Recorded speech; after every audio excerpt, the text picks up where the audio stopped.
What if the most powerful empire on earth didn't destroy its enemies with swords or fire, but with silence? What if erasure and not execution was the ultimate weapon? In the year 1499, on the rugged coast of Modon, 23 women learned that some fates are far worse than death. Their story vanished from history books, buried under centuries of dust until fragments of their voices were uncovered beneath the palaces of Istanbul. This is not a legend. This is what happens when faith meets empire, and when memory refuses to die. Understand the horror that awaited these women. You must return 17 years earlier to May 29, 1453, the day Constantinople fell. For over 1,000 years, it had stood as the beating heart of Christendom, its walls, its mosaics, its bells ringing across empires. But when Sultan Mehmed II's cannons breached the Theodosian walls, the old world shattered.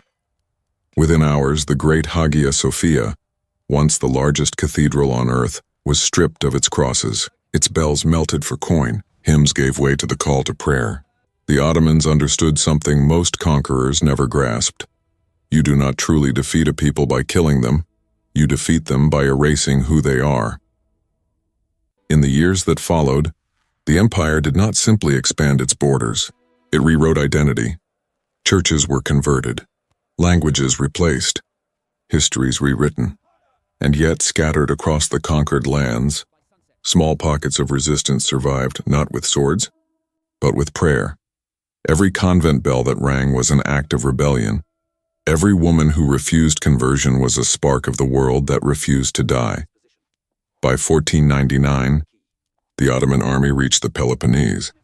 Their next target, the walled port of Modon, a Venetian stronghold and the last refuge of the Convent of Saint Theodora. Inside, 23 nuns prayed through the dawn. Their leader, Abbess Helena, held a silver crucifix older than the empire itself. She had lived through plagues, wars, and famine, but nothing could prepare her for what came next. The first cannonball struck just after sunrise. It didn't hit the chapel. It struck the bell tower. Stone and iron rained across the courtyard as the final bell shattered. Mid-swing, the women didn't scream. They sang, "Kyrie eleison," they cried, "Lord have mercy." 23 voices rising against the roar of an empire. By noon, the gates fell. But the soldiers who entered were not executioners. They carried no blades, only ledgers, scrolls, and quills. For them, these women were not enemies. They were property. A translator read the decree of Sultan Bayezid II. Those who submit will be protected. Those who resist will vanish. Abbess Helena stepped forward. Her voice was calm. "Tell your sultan we already belong to a king." The officer in charge, Hassan Pasha, smiled, not out of cruelty but certainty. He had seen this before. Faith could be broken. It only took time. That night, the nuns were sealed inside their chapel. No food, no water, only silence. When despair began to whisper through the walls, the youngest sister, Theodosia, began to recite a psalm. "Though I walk through the valley of the shadow of death," one by one the others joined. The Ottomans had miscalculated. These women had trained for suffering all their lives. On the second day, bread and water were placed before them, untouched. On the third, Hassan offered them life in Constantinople, if they would renounce their vows. Helena looked to her sisters and answered, "We will walk." They left at dawn. For 7 days under burning skies, the women were marched toward the coast, bound, barefoot, exhausted. By the second day, one collapsed. By the fourth, another fell silent forever. When they reached the port, only 18 remained. But their silence had changed. It was no longer fear. It was defiance. Hassan recorded their number in his ledger, but not their names. They would soon lose even that. The voyage to Constantinople lasted 12 days. The sea raged. Chains clattered against wood. The sisters prayed quietly in the storm, their voices faint but unbroken. When they arrived, the city gleamed like a mirage.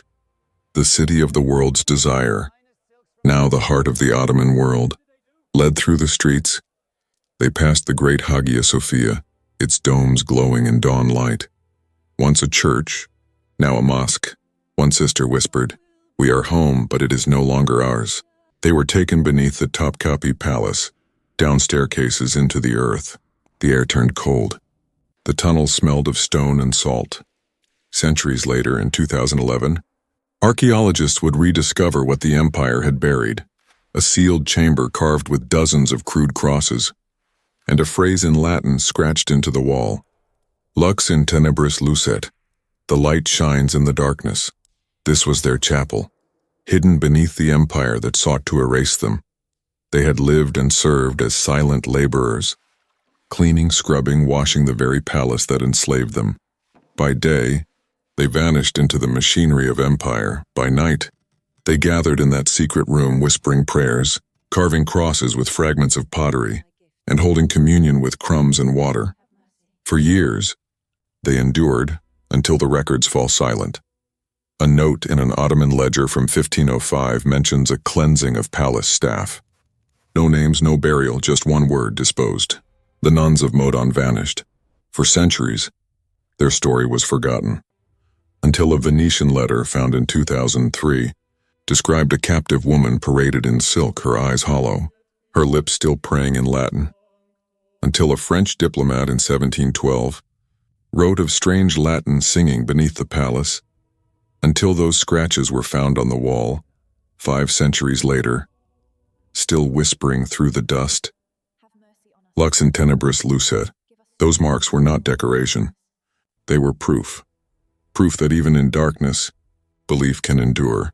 Proof that power may silence a body, but not a voice carved into stone. The Ottoman Empire lasted for 400 years, armies, sultans, decrees. All gone, but the crosses remain, the prayers remain, the light remains. What destroyed empires could not destroy them. Their names are lost, but their defiance outlived the world that tried to erase it. Because history is written by victors, but memory belongs to those who refuse to forget.